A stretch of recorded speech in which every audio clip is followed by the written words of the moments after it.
The Chunin exam was undoubtedly one of the most impressive arcs of Naruto Classic. It was pure action and chaos. From the preliminaries to the village's attack, and the conspiracy between the Sand Village and the Sound Village, events unfolded at a dizzying pace. Hiruzen was fighting Orochimaru. Gaara was transforming into Shikak. It was intense. But one question remains. If none of this chaos had happened and the exam had proceeded as intended, who would have truly won? Sit back, because we're about to dive in and uncover the truth. But before we continue, don't forget to subscribe to the channel, hit the notification bell, and leave a like to support us. Ever since I watched Naruto Classic, this question has lingered in my mind. At the time, Shikamaru was appointed as a Chunin by the village, but it left many fans confused. Let's be honest, how did such a lazy guy, who would have retired at 13 if given the chance, manage to attain this rank? Sure, Shikamaru is one of the few genin capable of thinking like an adult. But if the exam had gone on as planned under the tournament rules, who would have actually claimed victory? To answer this, let's revisit the last fight that followed the exam's rules and analyze how the tournament could have unfolded. Naruto faced Neji, and against all odds, emerged victorious. Shikamaru, on the other hand, forfeited against Temari, allowing her to advance in the tournament. Kankuro, in his fight against Shino, withdrew before the battle even began. Thus, Temari also advanced without much effort. But the next stage of the tournament was crucial: Sasuke versus Gaara. This fight would have been one of the most balanced in the tournament if both fighters had used their full power. Sasuke's cursed mark against Gaara's Shikaku. However, there's a crucial detail. The only way Sasuke could penetrate Gaara's absolute defense, his protective sand sphere, was with the Chidori. Even with this technique, Sasuke could only open a small breach, insufficient to cause significant damage. If the fight dragged on, Gaara's power would increase exponentially, while Sasuke, drained from using the Chidori and the energy demands of the cursed mark, would become increasingly vulnerable. Gaara's raw strength and resilience, thanks to his connection with Shikaku, would outmatch Sasuke, ultimately leading to Gaara's victory in this intense duel. Following Gaara's victory over Sasuke, we move on to the semifinals. Temari versus Shino.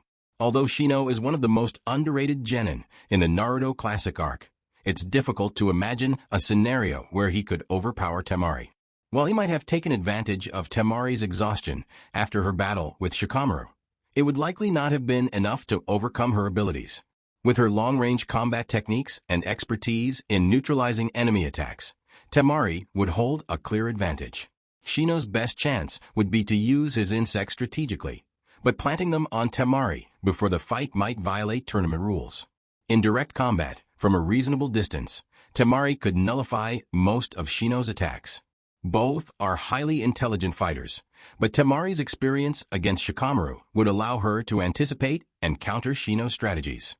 Thus, Temari would secure victory and advance to the finals.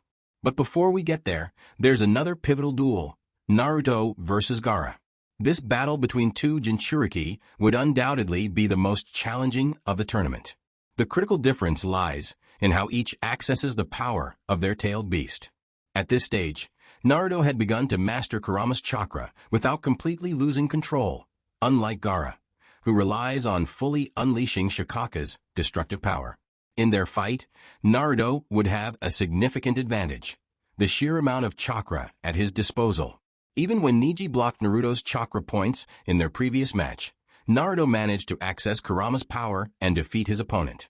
Against Gaara, combining his regular chakra with Kurama's would give Naruto the resources needed to fight and potentially overwhelm Gaara.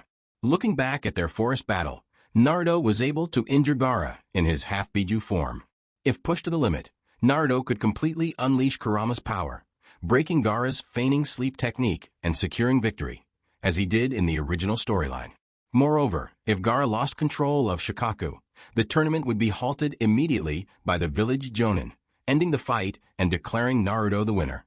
This outcome would qualify Naruto for the grand finale against Temari. In the grand finale, we would see a legendary clash: Naruto versus Temari. This battle would pit Naruto's brute strength and resilience against Temari's intellect and long-range combat expertise. Right from the start, Naruto's main challenge would be getting close to her.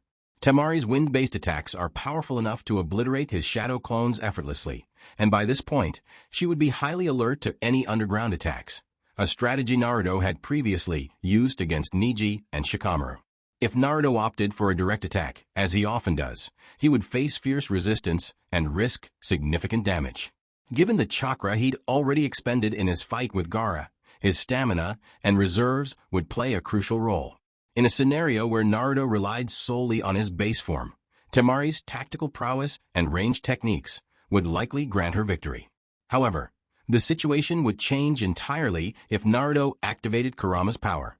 If pushed to the brink of defeat, Kurama would take over, much like during Naruto's battle against Haku in the Land of Waves.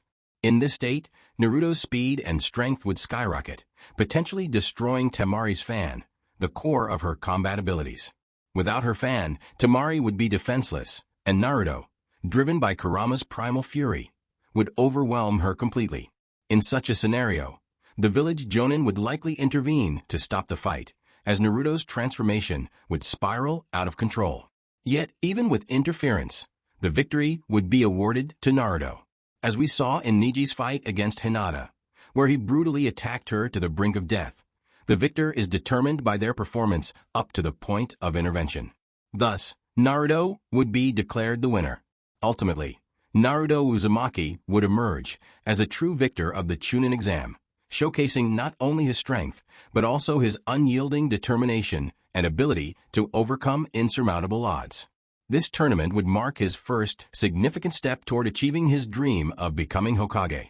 And now the question is, do you agree with this outcome? Do you believe Naruto would have been the true winner, or do you think another ninja could have claimed the title? Share your thoughts in the comments, and let's keep this exciting discussion going.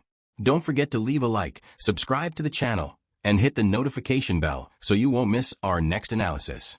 See you soon for more ninja adventures.